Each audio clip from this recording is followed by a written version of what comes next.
My name's Laura Wilson. I'm an artist. I make sculpture, drawings, videos and performance. On display there are 3 bodies of work. Deepening, which is a film that I made researching Must Farm archaeological site. To the Wind's Teeth, which was commissioned by the Landmark Trust. And in Gallery 1 is the most recent piece of work called Winding Then Winding, or Winding Then Winding, which is a body of work exploring linen.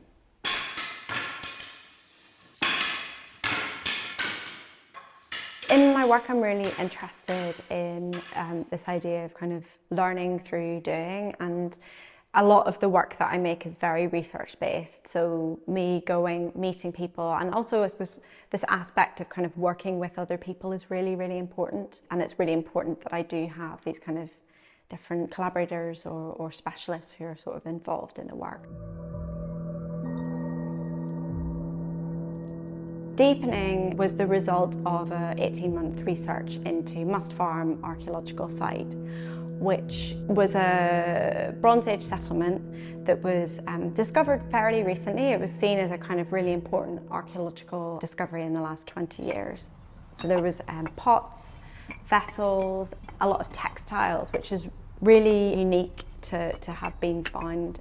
But whenever I was researching for that piece of work, I really wanted to understand better how these plant fibres would have been woven. So I undertook a weaving course, which was with this amazing weaver called Claire Whelan. That I think kind of informed making in some way the work Deepening, and particularly kind of when I was thinking about the costumes. I hand-dyed all of the fabric. The performers are wearing these luminous yellow overalls and shirts. Those are costumes which I made with Lucy Kordakova, who I've collaborated with on a number of different costumes for my work, including the costumes for To the Wind's Teeth. Also with To the Wind's Teeth, I'm showing the costumes which are on hooks with the performance tools from the performance as well.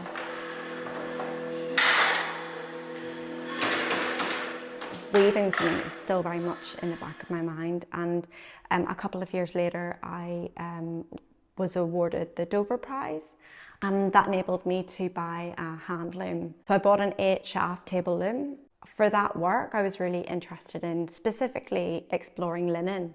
Linen is one of the strongest fibres in existence. It has antibacterial properties, it's really sustainable actually as well.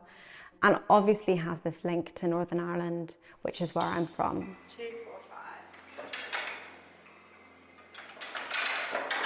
5.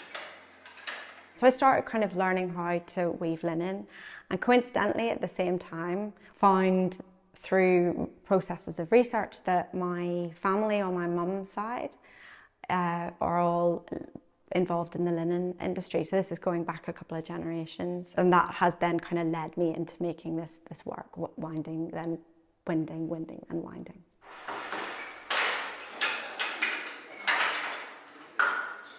So the work sort of tracks my process of learning how to weave linen.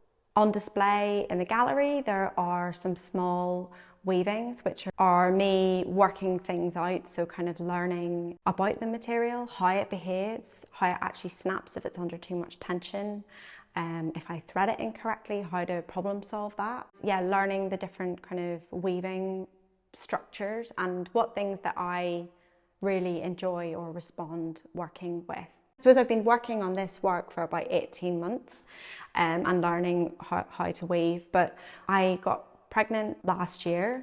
When he was born, I started making the largest work, which is on display in the gallery. And it was made kind of in between feeding, winding and soothing my baby, but also kind of, the kind of day-to-day tasks as it is kind of at home. So every time that I was kind of going back to the loom, I was changing either the weft or the weaving pattern. So in a way it kind of tracks that time. So this is actually one of the, I think it is the most personal work that I've ever made, particularly showing it here in Northern Ireland. It's very close to my family.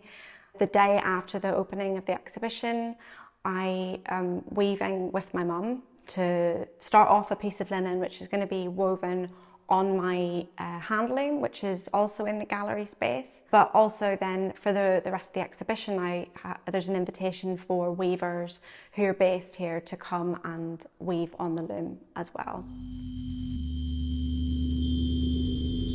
Colour is really specific in my work. I tend to work with colours that are maybe things that I have kind of come upon during the research.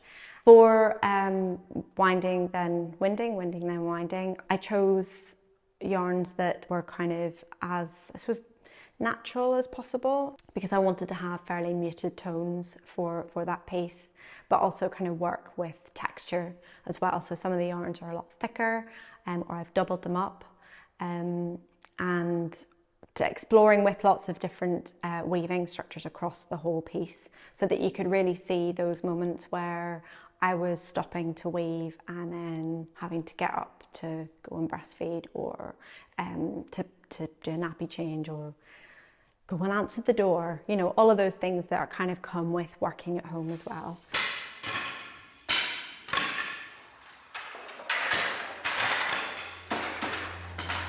Both of the films have been scored by a composer called Mira Calix, who I've collaborated with a number of times, and